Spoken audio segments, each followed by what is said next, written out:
천국의 정표 다니엘과 요한계시록입니다. 이번 월요일 영상부터 다른 주제의 시리즈 영상을 들어가려고 했는데요. 오늘 먼저 좀 다루고 싶은 말씀이 있어서 시리즈 영상은 다음 주로 미루었습니다. 오늘 자유통일 시대가 온다. 제목이 길지만 유다의 막대기 뒤에 이스라엘 막대기라는 제목으로 오늘 함께 나누려고 합니다. 제가 마지막 때 이 다니엘과 요한계시록 사역을 하면서 저에게 분명하게 보여주신 것은 우리 대한민국에 관한 하나님의 섭리와 마지막 때 하나님의 계획이었습니다. 거기에 대한 소망이었습니다. 그래서 이 사역을 하면서 중간중간에 우리 대한민국에 대한 민족에 대한 사명을 제가 영상을 종종 올려왔습니다. 특히 코로나 시기 거치면서 굉장히 암울한 시대에도 대한민국에 대한 소망을 잃지 않게 하셨습니다. 이번에도 지난 월요일 이재명의 무죄 판결을 보면서 정말 저희 우파, 자유우파들은 굉장히 절망스럽고 기가 막힌 그런 상황이었지만 그런 가운데서도 또 오늘 제목과 같은 소망의 말씀을 또 함께 나누어야겠다라는 생각을 하게 되었습니다. 이것은 제 단순한 소망이 아니라 성경에 기록된 말씀이 이루어질 것이라고 하는 믿음입니다.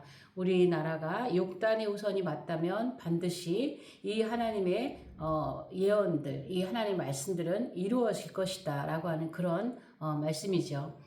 그래서 그 제자들이 예수님과 함께 배를 타고 갈 때 풍랑을 만나죠. 그런데 그 배 안에는 예수님께서 주무시고 계셨고 풍랑이 일 때 제자들은 두려워서 주여 우리를 구원하소서 하면서 주님께 부르짖었던 그 상황을 볼 때에 비록 주님이 주무시고 계시는 것 같지만 주님의 명령 한마디면 그 바다의 풍랑은 잔잔했던 것을 우리가 압니다.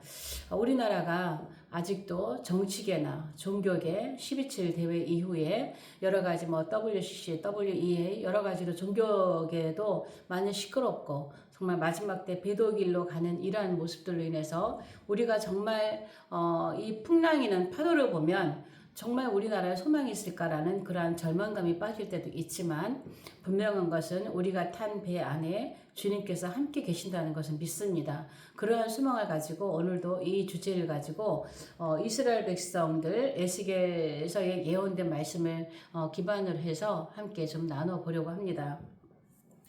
자, 에스겔 37장에 보면은 마른뼈 환상이 나와요. 자, 이 마른뼈 환상은 이스라엘의 영적 회복을 말하고 있습니다. 영적 회복.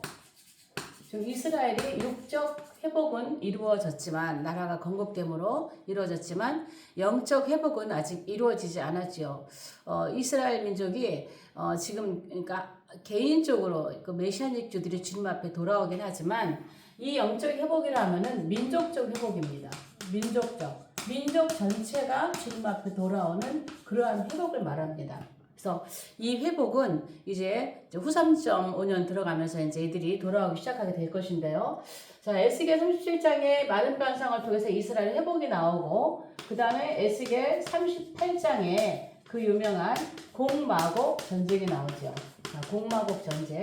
이 공마곡 전쟁은 천년왕국 이후에 있는 공마곡 전쟁과 이름이 같지만 성격이 다른 전쟁이라고 제가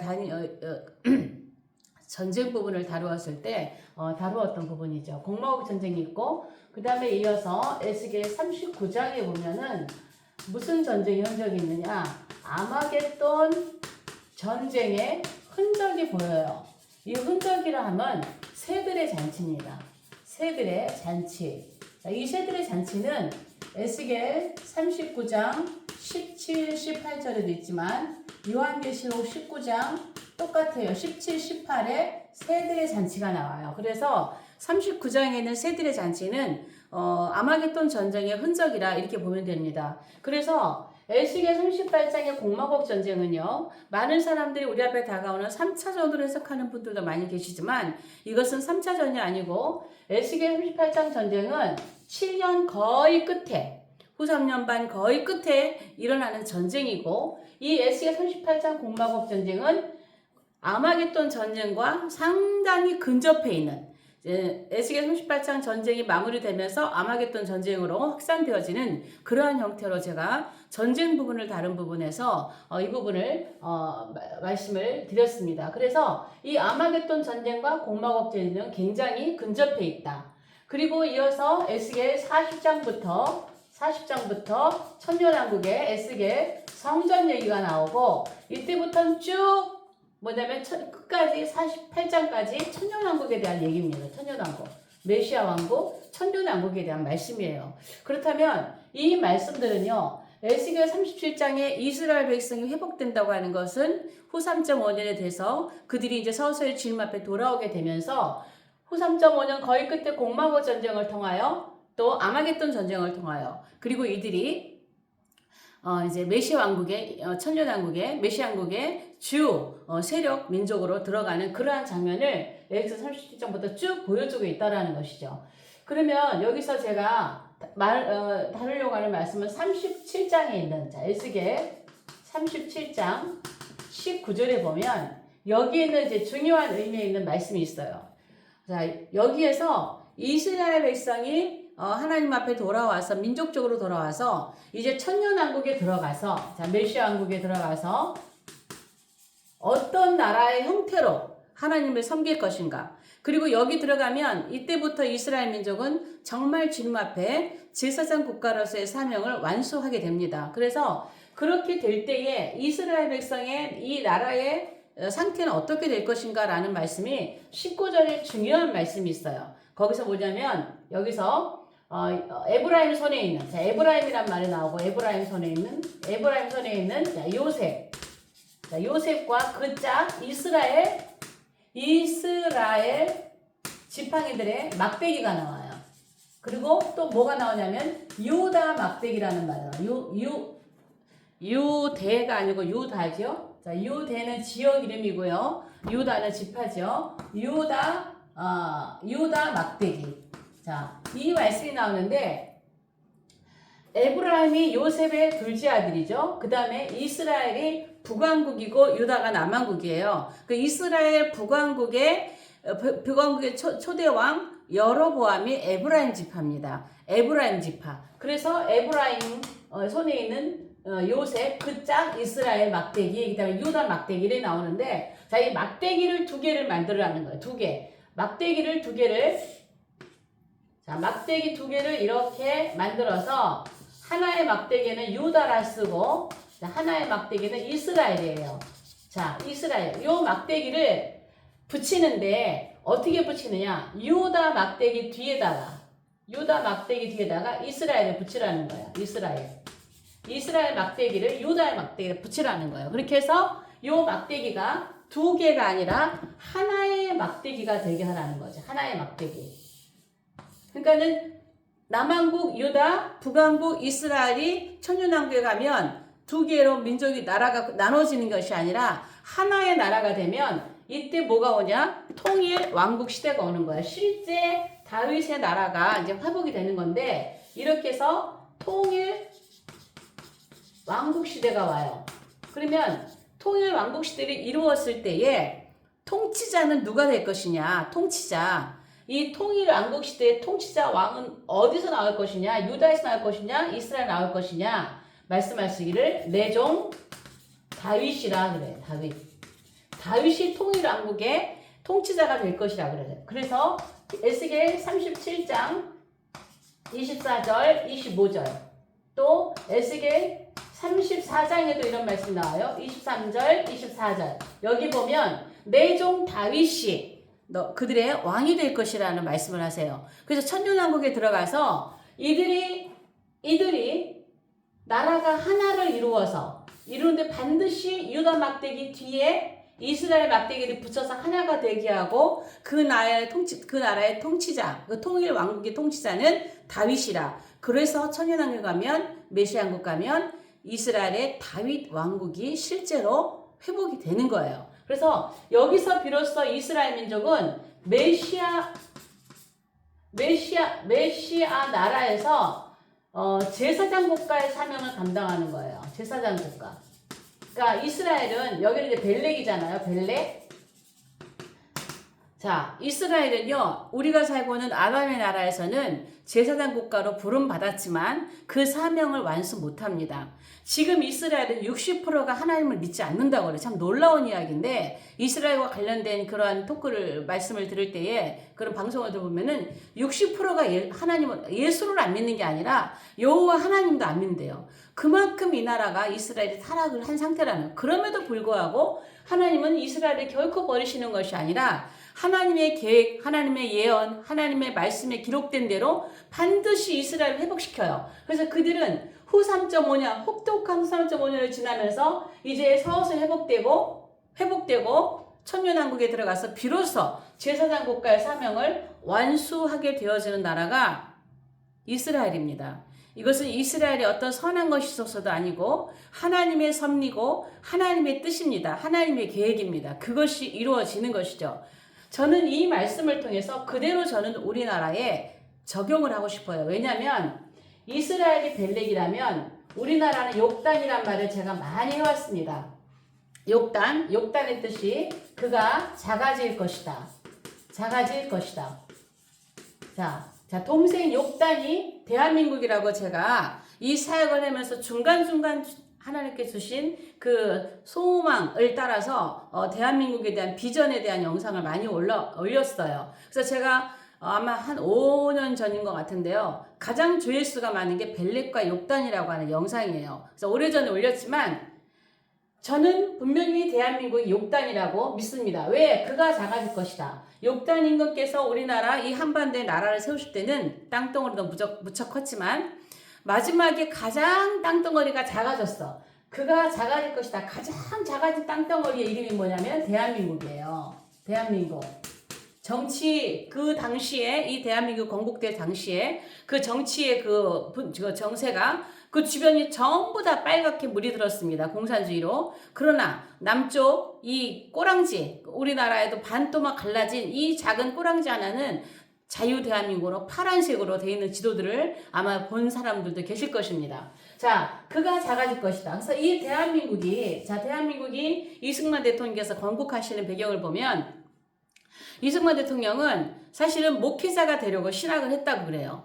그래서 많은 선교사들의 그 추천서를 받아서 목회자가 되기 위해서 신학을 했는데, 신학을 하면서 그가 자유민주주의 미국에서 그 미국의 물결 속에서 공부를 하면서 자유민주주의에 눈을 뜨게 되고, 그리고 내가 한 교회를 목회하는 것보다 한 나라를, 한 국가를 목회를 해야겠다라는 마음으로 대한민국을 건국하셨다는 것이죠. 그래서 그때의 대한민국은 건국하실 때에 가장 전 세계에서 하나님을 가장 잘 섬기는 나라로 이 나라를 만들고자 기독교 입국론리에 이 대한민국을 건국하셨다는 것이죠. 그래서 그가 가장 작아질 것이다. 그러므로 이 대한민국은 이렇게 작아져서 건국된 대한민국은요, 이때 하나님께서 세계 선교사 하성국 몇 위예요? 하성국 미국을 이어서 2위잖아. 2위. 놀라운 일이죠.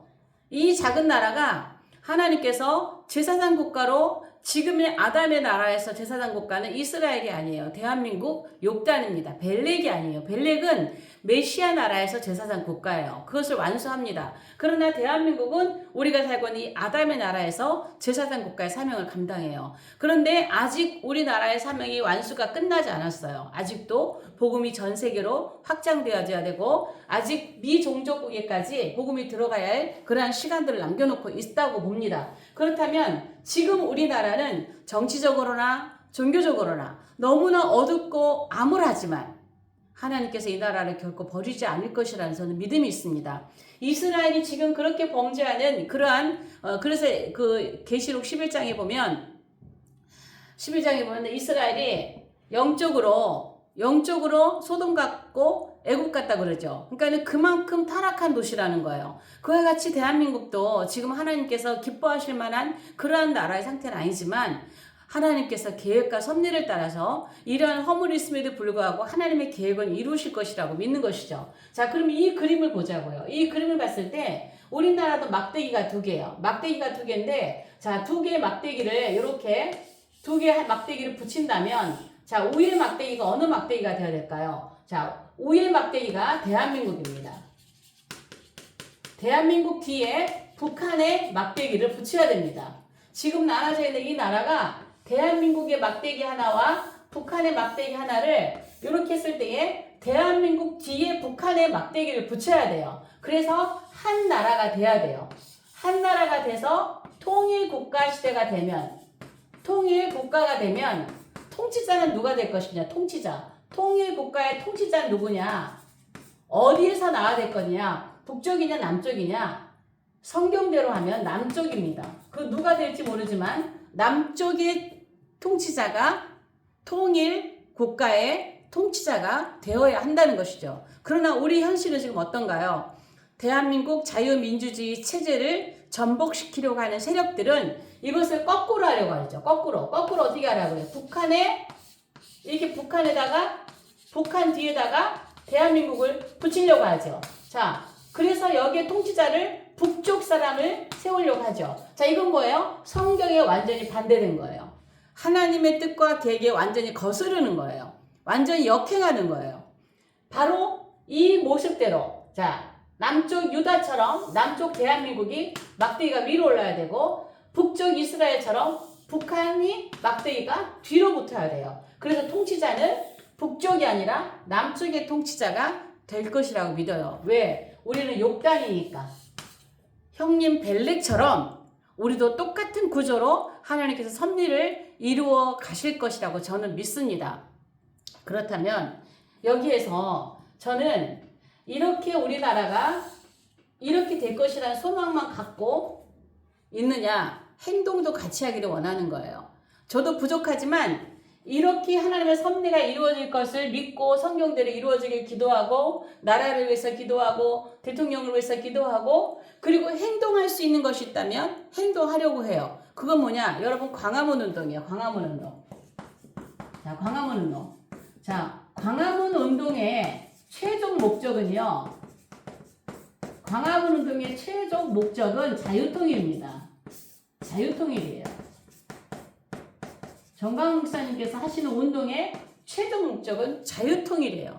우리나라가 자유통일을 이루기 위해서 지금 이렇게 지금 6년 가까이 지금 싸우고 있잖아요. 비가 오나 눈이 오나 날씨가 더우나 바람이 부나 이 싸우고 있잖아요. 그러니까 결코 이렇게 만들면 안 된다는 거예요. 이렇게 북한의 막대기 뒤에 대한민국을 붙이는, 이렇게 하면 안 된다는 거예요. 이렇게 해서 이 통치자가 북쪽에서 나오는 이런 그림이 안 된다는 거예요.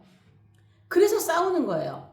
근데 다행히도 지금 윤석열 대통령께서 자유통일 이야기가 나오고 있고 지금 힘들지만 싸우고 있죠. 그래서 저는 광화문에서 정말 우리가 모여야 되고 함께 기도해야 되고 이렇게 모여지기를 막 홍보하고 독려할 때가 있어요. 그럴 땐 나가는 거예요. 어쩔 때는 매주 나갈 때도 있고 또 좀 잠깐 쉴 때도 있고 급할 때는 갑자기 소집할 때도 있고, 그럴 땐 가서 광장에 나가서 우리가 이렇게 될 것을 믿지만 그럼에도 불구하고 기도하고 함께 나가서 거기에서 함께 기도하고 같이 행동하고 같이 동참하고 이렇게 작은 성의를 보이면서 이것이 이루어지기를 저는 믿고 기다리고 있다는 것이죠. 다행스럽게 트럼프를 하나님께서 다시 세워주셨습니다. 트럼프는 대통령 당선되고 나서 한 연설이 있습니다. 미국이 이렇게 망가진 것은 신앙을 떠났기 때문이다.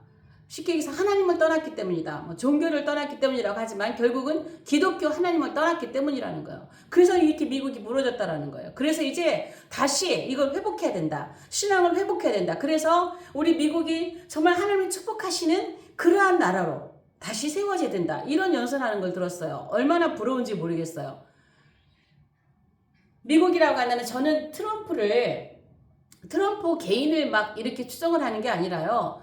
하나님께서 미국을 향한 하나님의 계획을 성경의 예언대로 그대로 되어질 걸 믿기 때문에 그 미국이라는 나라를 통해서 트럼프를 쓰시는 것을 믿고 지지를 하는 거예요. 자, 미국이라고 하는 나라, 제가 늘 짐승제국이나 이런 말씀할 때 했던 말씀이지만 미국은 양면성이 있어요. 42명의 프리메이슨, 어두운 부분이 있어요. 그러나 14명의 청교도 밝은 부분이 있단 말이에요. 그래서 어두운 부분으로도 쓰여요. 영국의 사자에게서 이 독수리 날개가 뽑혀 나왔어요. 독수리가 미국이란 말이에요. 이 미국을 하나님께서 마지막 때 쓰세요. 끝까지 이스라엘과 함께하고 이 미국은 3차전까지도 이스라엘과 함께합니다. 그러나 미국은요. 이 공마국 전쟁에 참전하지 않아요. 이 공마국 전쟁에 38전 공마국 전쟁에 미국이 없어요. 참전국의 이름에. 끝까지 함께가는 나라예요. 그래서 미국은요. 이 41명의 프리메이슨의 어두운 역사를 통해서 세계 정부가 세워지면 버려지는 나라예요. 그러나 반면에 하나님께서 이 미국을 14명의 청교도 세력의 밝은 부분을 통해서 세계 선교사 파송국 1위로 사용하셨고 이제 마지막 이 복음의 완성을 위해서도 미국과 대한민국이 함께 갈 것이라고 믿어요. 그래서 미국이 이렇게 회복이 되면 우리나라도 함께 회복이 됩니다. 왜? 우리나라는 미국의 민주주의, 자유민주주의 체제를 그대로 가져왔기 때문에 미국과 우리나라가 함께 가는 거예요. 함께 가게 돼 있어요. 그래서 우리도 반드시 지금이 암울하지만 하나님께서 정말 우리가 상상하지 못한 그 어떤 계기와 방법을 통해서 우리나라를 반드시 회복시키시고 이렇게 대한민국의 막대기 뒤에 북한의 막대기를 붙이는 이러한 기적을 통해서 자유통일을 이루어 주실 것으로 믿습니다. 그렇게 해서 우리가 제사장 국가의 사명을 완수하는 거예요. 하나님께서 이스라엘을 이러한 모양으로 만드셔서 메시아 나라의 제사장 국가의 사명을 감당하기 위해 하심이라면 아담의 나라에서 우리 대한민국도 이렇게 만들어서 이 땅에서 아직 남아있는 미국과 함께 우리 대한민국이 선교사 파송 1, 2국가로서 함께 주도하면서 마지막 시대에 이 복음의 사명을 완수하게 되는 그러한 민족이 될 것으로 저는 믿습니다. 영상 하단 더보기란에 보시면 12월에 있는 세미나 안내가 있고 책 속에 출간된 책 소개가 있습니다. 관심 있는 분들은 더보기란이나 커뮤니티란을 참조해 주시면 좋겠습니다. 오늘 영상 여기까지 하겠습니다. 다음 영상에서 뵙겠습니다.